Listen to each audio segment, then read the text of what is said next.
Pahiyang-pahiya dito, actually hindi lang yung House of Congress, eh, even yung Senate. Kasi maganda yung mga tanong dito ng ating, mga anchor dito. Pakinggan ninyo ito kasi ang i-interviewin nila dito, Supreme Court. Patan, welcome to the program. Magandang umaga sa inyo, Peter at Rica. Good morning, Attorney. Thank you. Attorney Ting, ang itinawag po namin itong kaso ni former spokesperson Harry Roque ng past administration. Gusto lang po naming maunawaan, okay, so yung isang kaso po, yung paghingi niya ng writ of amparo, na desisyon na yon. Ano po ngayon yung kinalaman noong paghingi pa ng komento mula sa Kamara? Is that another case, ma'am? Actually, isang kaso lang po yun. So, dalawa po yung hiningi niya sa isang kaso. Yung issuance ng writ of amparo, saka petition for prohibition. Ang petition for prohibition, this is to ask the Quad Committee to stop from ordering him to attend the hearings and producing documents. Okay. So, magkaiba po yan.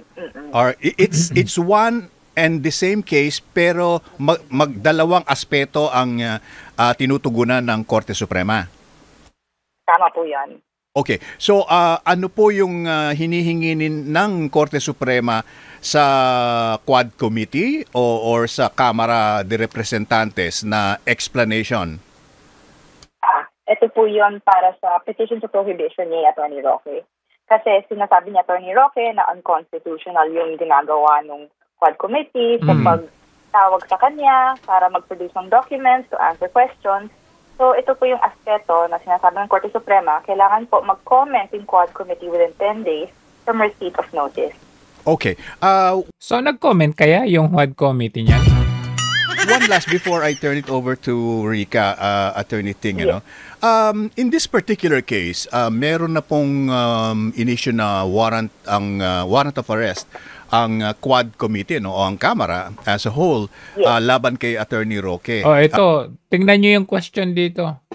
Yung warrant of arrest daw ng House of Quad Committee.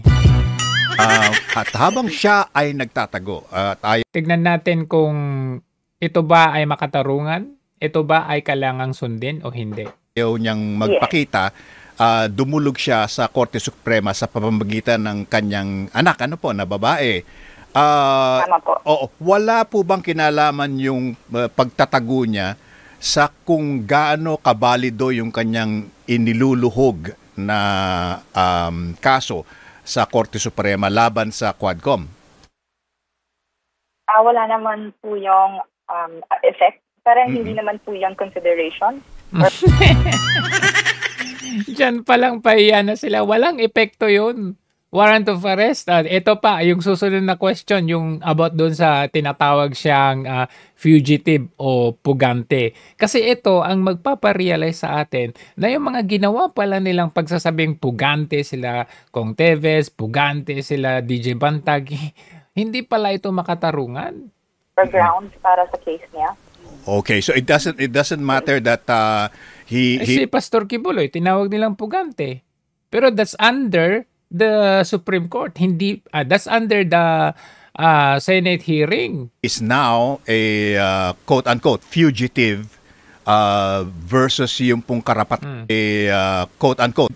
It doesn't matter that he is now a quote-unquote fugitive versus yung pong karapatan niya na maghain ng aksyon or protesta kaso laban sa Kamara sa Supreme Court. Yes. Okay. Nakahiwalay din po at Wala pala yung saysay eh. Walang kwenta. Attorney, yung pag-request ng lower house sa kanya to appear versus yung mga request ni Harry Roque na hindi siya pupunta. So paano po yan? Siya po ba ngayon ay maaring imandato ng Korte Suprema to appear doon sa mga request nga po na hearing ng House of Representatives? Actually, the Supreme Court, wala po silang kinalaman sa mga orders contempt orders or summons or detention orders ng Quad Committee.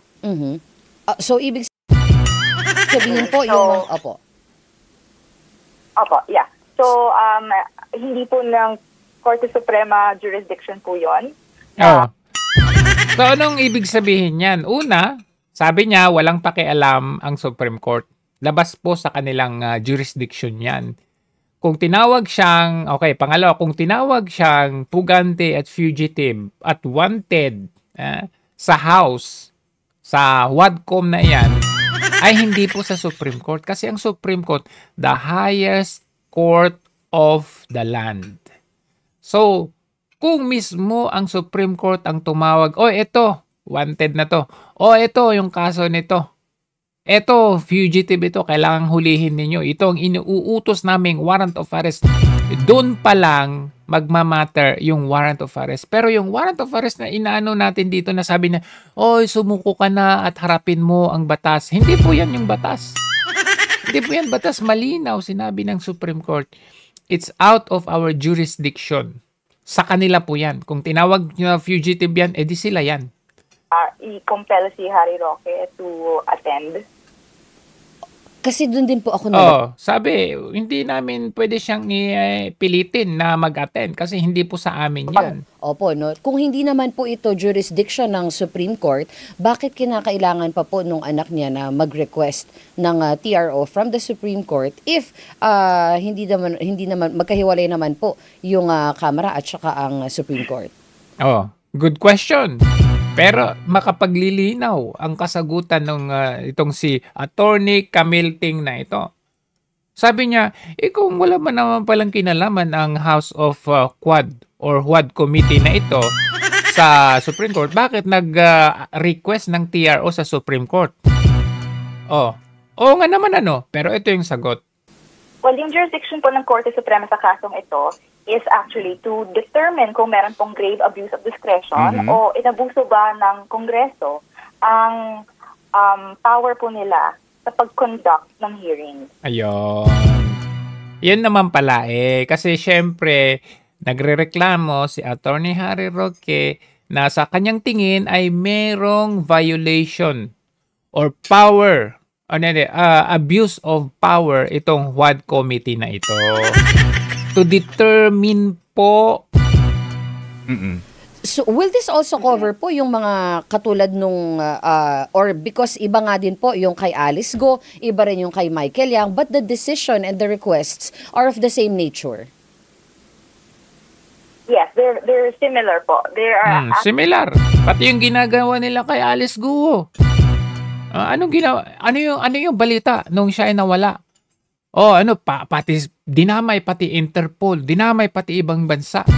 Na parang, alam mo yun, kung tutuusin, tatanungin ng Interpol, ano bang kaso niya sa Pilipinas? Wala pa! Ihahain pa lang. Pero sa mata, dahil sa kanilang paninira, wanted, may kriminal nang ginawa, may decision na, pero sa totoong buhay, in legality and in the reality, wala naman pa. Asking for the Supreme Court to determine kung inabuso ba ng Congress yung power nila during the hearings nila or sa pag-issue nila ng detention orders or orders of contempt. Just to determination of abuse sa detention, sa kanilang pag-contempt, sa kanilang mga katanungan, pati yung buhok saan nagpakulot, yung si Cassandra Leong. Bakit daw parehas yung t-shirt ni Alice Go at yung mayor na yun? Sabihin po ba kapag may decision kunyari kumakain daw ba ng hopya si Alice Go? Dito kay Harry Roque, this can be precedent doon sa pwedeng argument ng iba nating mga resource person. Of course, it's a precedent na it's abuse of power. Lahat ng itong ginagawa nila na ito is similar kay Kong Teves. Naging pugante, naging terorista pa nga kahit wala even prior to the filing of the case, terorista na. Itong si Pastor Kibuloy. Ngayon naman si Attorney Harry Roque. Witnesses requesting for their presence to be requested sa mga hearings? Well, that is possible po, pero we will have to wait for the court to decide on these matters. Okay, speaking of Ang korte ang magde-decide pa rin sa hulit-huli. Kung ikaw ay may kaso, yung ang nakakatawa yung mga buhaya dyan, may isang buhaya dyan sa House of Congress na talaga siya ay convicted na ng Korte Suprema na siya po ay child abuse at nagkidnap ng mga bata. Bakit hindi yan? The court to decide, Attorney Ting, yung meron pong mga pending ngayon na mga kaso na mukhang napaka-importante na desisyonan kagad ng Korte Suprema. Among them is yung modernization ng PUV and forward na others, natin to kasi PUV to. Taon na po nangyayari yung nawawala ng sasakyan yung mga commuters natin. And in this case, so yun po ang nangyayari ngayon. May mga arguments and they will have to resolve po the issues. But surely, I'm almost sure, and if you will please confirm, na syempre nakikita naman ng Korte Suprema yung the bigger picture, ng ating mga committee, hindi lang po yun sa Quadcom and even on the Senate hearings din po, no? Because yun nga po, hindi naman sila judicial court na titignan kung Ayan, ito. Tingnan nyo yung sinabi dito ng angkor na ito. Ako regarding dun sa manner of pagtatanong ng ating mga committee. Paul, ano po?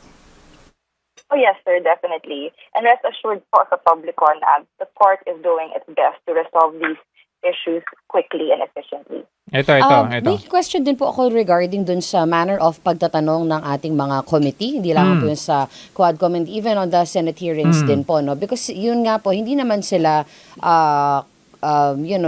judicial court na titignan kung ipaprove yung guilt or innocence ng isang tao. Up until when po ba talaga ang kanilang kakayanan magtanong na hindi aabot, maapektuhan yung kaso na nakabinbin sa korte netong mga resource persons o witnesses na kanilang ini-interview, attorney?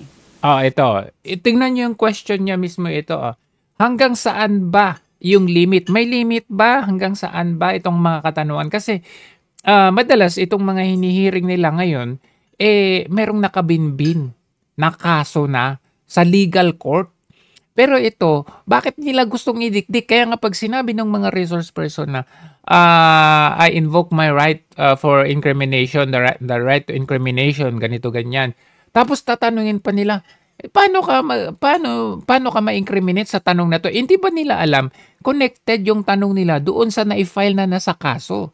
Ngayon, magagamit yung sagot nila against doon sa court pagdating nung araw. Kaya nga, 'di ba, meron silang sinasabi na sub judice rule. Kung saan, kung meron ng na kaso na naisampa, hindi na pwedeng pag-usapan yan. Maalala ninyo si Abalos at saka si Remulla nung nag-attend sila dito sa Alitagtag. Si Abalos.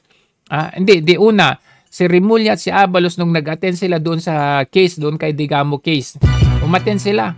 Anong sinabi nila? Hindi daw muna nila masasagot yan kasi yung about doon kasi tinatanong yung about doon sa yung pagpasok, yung sa video, sa CCTV, doon sa pagsugod kay Digamo.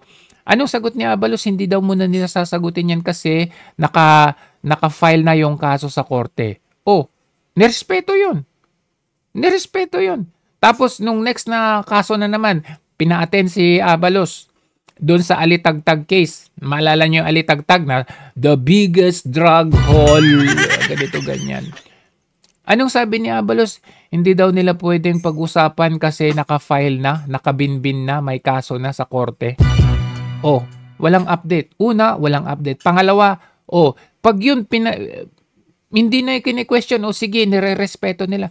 Pero bakit dito pagdating kay Alice Guo, pagdating dito kay Atty. Harry Roque, Cassandra, lahat ng mga nangyayari ngayon na alam nila na gusto nilang iling sa mga Duterte, kailangan sagutin mo.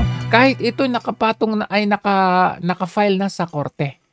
So nakita ninyo yung imbalance of dito.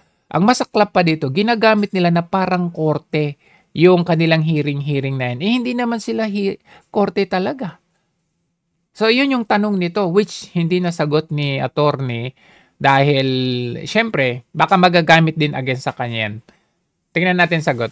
I won't be able to comment on that because actually that is a matter that is before the court. Which tama siya. Kasi ganito yan eh. Kung sa tingin mo merong abuso ang Quad or ang HUAD committee na yan, mag-file ka, okay, sa Supreme Court. Okay, mag-petition ka sa Supreme Court. And it's up to yung mga mahistrado ng Korte Suprema ang mag-decision kung meron ngang abuse of power. So, hindi pwedeng si Attorney Camilting ang sumagot niyan. So, we'll just have to wait kung ano po ang sasabihin ng Korte Suprema tungkol dito. But, pwede naman niyang sagutin na, oo, malamang pwede, may abuse of power, pwedeng ganun. Kaya nga itong mga nagpa-file sila ng petition. O, pwedeng ganun. Yun nga po no? Kasi medyo naaawa na rin po kami minsan doon sa mga nagiging resource persons na nagigreet. Naaawa. Hindi lang tayo. Pati media na ngayon, naaawa. Na talaga sila to the point na para may persecution na nagaganap. Hindi po rin po ba, dapat ba may mag-file ng something? Unless kasi may mag-file sa Supreme Court. Yun nga, di ba? Unless something says, file something sa Supreme Court, ganun po yun. So anong ibig sabihin nito? May karapatan nino man na mag-file sa Supreme Court. Period. Pag sa tingin nyo na abuso kayo, mag-file. Yes. Yeah, kasi may separation of powers. Di ba, moto proprio, ano ba tawag doon, di ba? Pwedeng gawin yun ng Supreme Court also. Attorney Ting, one last na lang po Okay.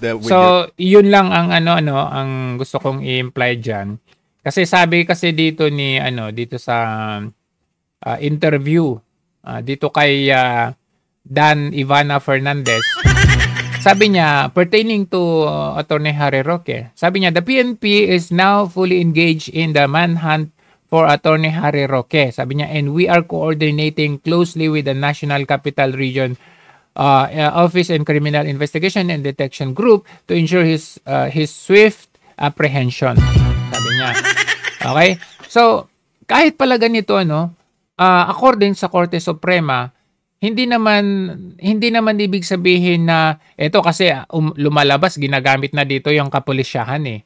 So parang sa tingin ng mga tao na hindi nag-iisip or hindi masyadong observant, hinahunting na siya ng pulisya. So ang mindset ng tao, may criminal record na ito. Okay? Kasi PNP manhunt na eh. PNP manhunt. Pero sinabi ng Korte Suprema, hindi ibig sabihin na pag tinawag kang pugante ng Quad Committee ay ikaw ay may criminal liability na. Wala po. Labas po 'yan ng sa legality, labas at wala pa rin kaso si Attorney Harry Roque. Pero sa mga bangag sa kanila, wanted ka, pugante ka, criminal ka. Ganon 'yon. Sabi pa niya dito, no one is above the law. And we will not, no one is above the law. Sinabi na niya, no one is above the law. Pero wala pang kaso yung tao. And we will not tolerate anyone defying the authority of Congress. Defying the authority of Congress or evading accountability. So dito palang huli sa kanyang bibig na hindi naman yung law na sinasabi niya, hindi naman yung law na yung proper law talaga. Decided by the Supreme Court or by the legal court. This law na pinaparte niya is decided or was decided only by the abusive power of the Congress. Yun lang po. Pero gusto kong basahin. Take 2 tayo basahin ko na according sa kanyang pagbasa. The PNP is now fully engaged in the manhunt for Attorney Harry Roque. And we are coordinating closely in the National Capital Region Police Office and the Criminal Investigation and Detection Group to ensure his swift apprehension. Yan, ganyan siya magsalita. Sabi niya, no one is above the law and we will not tolerate anyone defying the authority of Congress or evading accountability. Ganun siya. So now, pahiya dito ang Congress. Pahiya kayo dito.